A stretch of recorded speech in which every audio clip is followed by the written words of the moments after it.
Major General Paul Vallely. He joins us live via Skype. Paul, you come to us this morning with news of an attack on a civilian hospital in Syria. I understand it was in Aleppo. How did you find out about it and who was involved? Well, thank you, JD, for having me back on again. Yes, let me give you an update. We did get a report out of Aleppo in Syria, which is in the north sector of Syria, where a lot of the ISIS forces, started to migrate into northern Iraq. But Assad continues to attack innocent civilians wherever he can, and he's particularly targeted hospitals for over the last year. Our Syrian opposition liaison group that we have over there, working with a Toronto-based medical team, was located in Aleppo when this attack took place. Now, Assad has been intentionally taking out doctors and nurses. They can't wear white smocks anymore, for example. So you have that going on at the same time, purging of the opposition forces and innocent civilians in Syria, and you see the same thing that has flowed over into Iraq. And Paul, maybe you can break this down for us, because I happen to believe that Americans are looking at so many different factions that the lines are getting blurred as we take a look at as we try to get a handle on it back here. ISIS, you mentioned, in Syria as well as Iraq. Is ISIS part of the anti-Assad faction, or is that an oversimplification? Well, no, it's not. That's why it was important for us to go over. We had 3 missions over there vetting out the people on the ground outside of Syria as well as inside Syria. And when you had the True Free Syrian Army, who broke away from the Assad regime, which was a pure secularist organization, then you had Al-Qaeda moving in. And then you had the development of the ISIS forces over the last 18 months. So Al-Qaeda, which has been fighting, of course, the Assad regime, made up of those forces that then recruited all throughout North Africa, United States, Great Britain to get more radicals in. And that's how they strengthened their numbers over the last 18 months. So it's very important to understand that vetting on the ground is very important. And we don't seem to have the CIA, State Department, that properly vetted all of these different elements and who's against who and who's who on the chessboard. But we did that. We have a good feel for it now. But it's so convoluted. It's very complex, JD, no doubt about it. Well, General Vallely, John Bachman here. We've had General Hayden on the program. We had him here yesterday and before, mentioning that basically Iraq is lost. And we look at the borders that were drawn in this region a long time ago. Is there really any difference? Is there any significance right now to the border between Syria and Iraq? Because this every day looks more and more like the same civil war that's playing out in Syria, only playing out in parts of Iraq as well.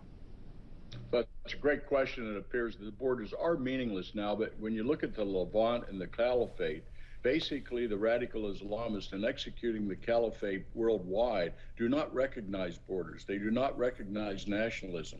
That's why they have basically torn down that border between Syria and Iraq, and it makes no difference. It is meaningless. Now, look for the same move in Jordan.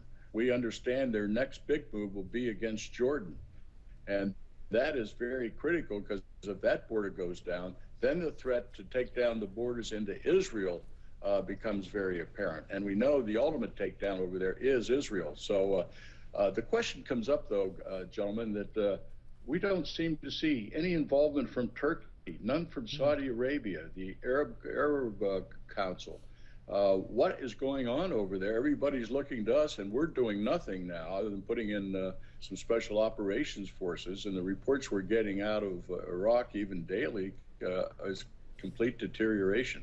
And perhaps that accounts for what we are seeing in terms of a deterioration of support for the president's foreign policy. Paul, as we were introducing you, I made mention of the fact that Newsmax.com, our parent website, is citing the latest poll from the New York Times and CBS News, where 58% of Americans disapprove of Mr. Obama's foreign policy.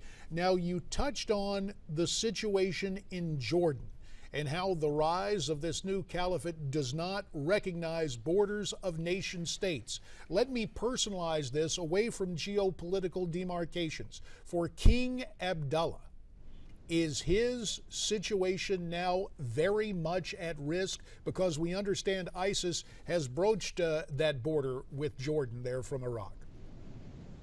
Well, that's correct.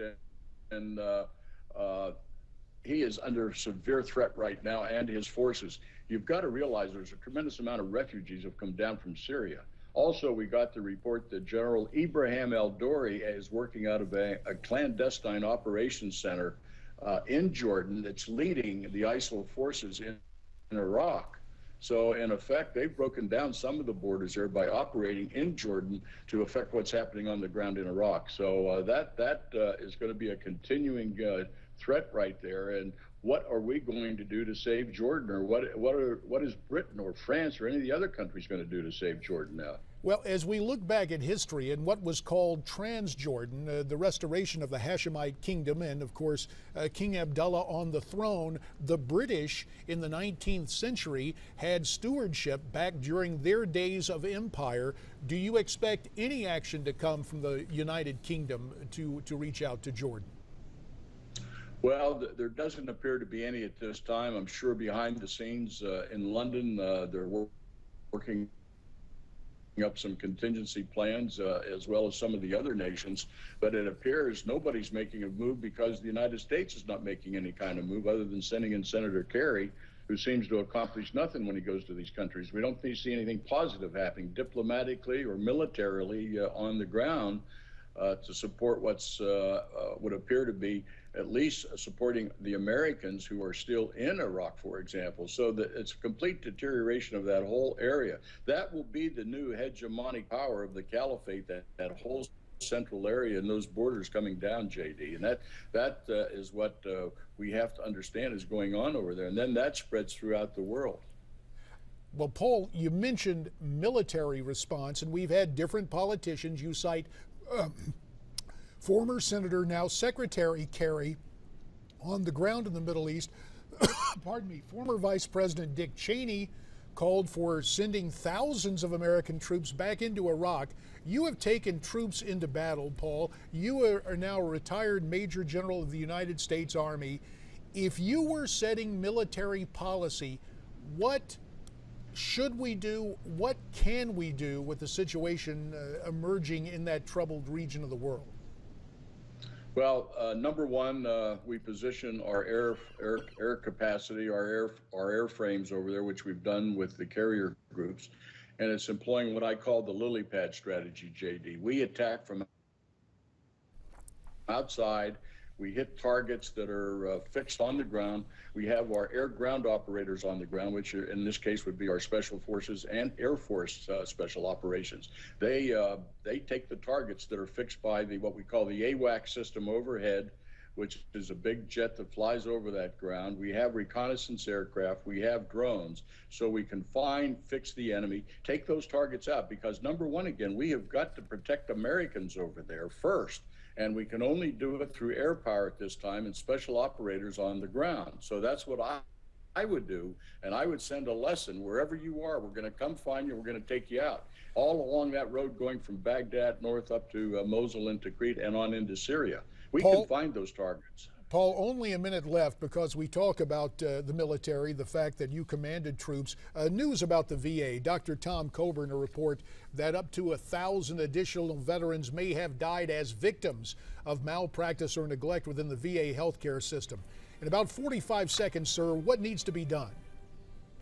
Well, first of all, we've got to get vouchers out to those veterans that are in the outlying areas that are not getting to the hospitals and getting their appointments. So we got to do that. That is very inexpensive to do compared with what we're looking at now is refixing and giving more money to the VA. We can give those vouchers out. We can also turn over more of those VA assets that are out in the counties. Our county hospitals can handle these veterans. So there are very positive things we can do. But again, they seem to be confused at what fixes they can make, even from the congressional standpoint. Well, confusion at the VA, confusion in our foreign policy. Paul Vallely, we thank you for joining us to try to make sense of it. Now, can you make sense of what is transpiring? We'd love to get your comments. Why don't you tweet them to us at Newsmax TV, #AmericasForum. People ask me all the